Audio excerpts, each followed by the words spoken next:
just the opportunity to be able to lock this thing down tonight. A little help from the Angels would be nice. Yeah, it will.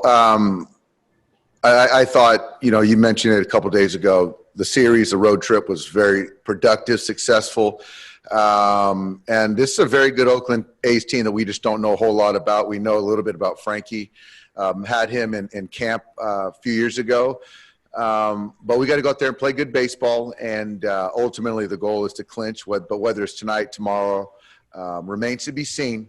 But I'm just focused on us, having a good game of baseball tonight. They've clinched a postseason berth as well. What makes them so dangerous? They're just on the offensive side, they're a bunch of guys that really take professional bats. They spoil pitches. They run the bases really well. It's a fundamentally sound team. They defend, and they can really pitch. So those guys, there's 4 guys at the back end of the bullpen that have been lights out, and they've got some good arms. You get Joc Pederson back off of the family medical emergency list. He's there as your DH. What do you need to see from him tonight? So it's just Joc not trying to do too much.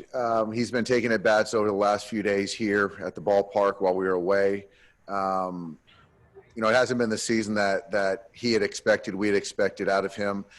But for us to get him locked in for the postseason is the most important thing right now. So I just expect him to play against the right-handers. I think we got 4 of them this week, and kind of get them wrapped up for the postseason. What do you like about the fact that you get Justin Turner's legs back as well as his bat? Just really checking the next box of making him a full-time player, getting him to defend. And I don't know how much we're going to extend him as far as on the defensive side today. Whether it's 3 at-bats, 5, 6 innings, something like that. I don't really see him playing all 9. Okay. And at some point inserting Eddie Rios to then get Justin back in there tomorrow night to play third base as well. Finally, for me, Dave, you had mentioned that perhaps this final 6 games of the home standard of the regular season, we're going to start seeing a lineup that we can likely see in the postseason. Is that still your plan? Yeah, it is. Things can obviously change, but I think right now, with what Chris Taylor's done this year and what he's done in years past, playing against left and right seems to give us the best chance. And obviously AJ's at bats this year against both have been very good. So things can always change, but I like the balance in our lineup.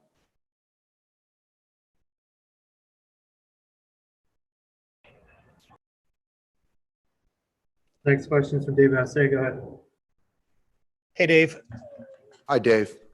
I was curious whether or not tonight and tomorrow, Julio and Dustin, respectively, are they going to be abbreviated starts more than usual? How do you plan on mapping this out for the starters the rest of the week?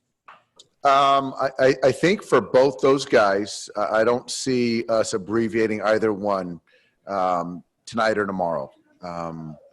Now when you're talking about this potentially being Julio's last start, how we use them after that remains to be seen for the rest of the season. But as far as Dustin, I see him taking a regular start and then a start on Sunday. That's more the conversation. Have you internally had any discussions about how you plan on using Julio after tomorrow? No, I think a little bit. It's more of having Julio be a part of the conversation as far as, how we want to use him, what he feels comfortable with, what is best for us. And I think that he's earned the right to just be a part of that conversation. So, he's all in for whatever we decide going forward, but I like keeping him involved. But, as a starter, he continues to get better for me in the last couple turns. And then as a reliever, we've seen that where in short spurts, inning or 2, to then come back and pitch a day or 2 later, the value of that. So, we have some good options. Next question is from Mario Castillo. Go ahead. Dave, just going back to the lineup, you mentioned Chris Taylor and A.J. Pollock against left and right. Montes, Frankie has a pretty drastic splits, particularly this season. I'm just wondering do you envision, maybe not adjusting left against right as much in the postseason as you have in the past with these lineups? Um, that's fair, yeah, and that's still kind of contingent upon performance. But I think that if you look at the guys in the lineup, you know, our righties are actually not hitting, or actually no one's really hitting left except a couple guys in the lineup. So it's not a platoon situation. It's just guys kind of doing what, you know, they expected themselves. We expected them, but it's not necessarily a very platoon driven lineup. And that's a credit to the guys by being consistent against both. Okay.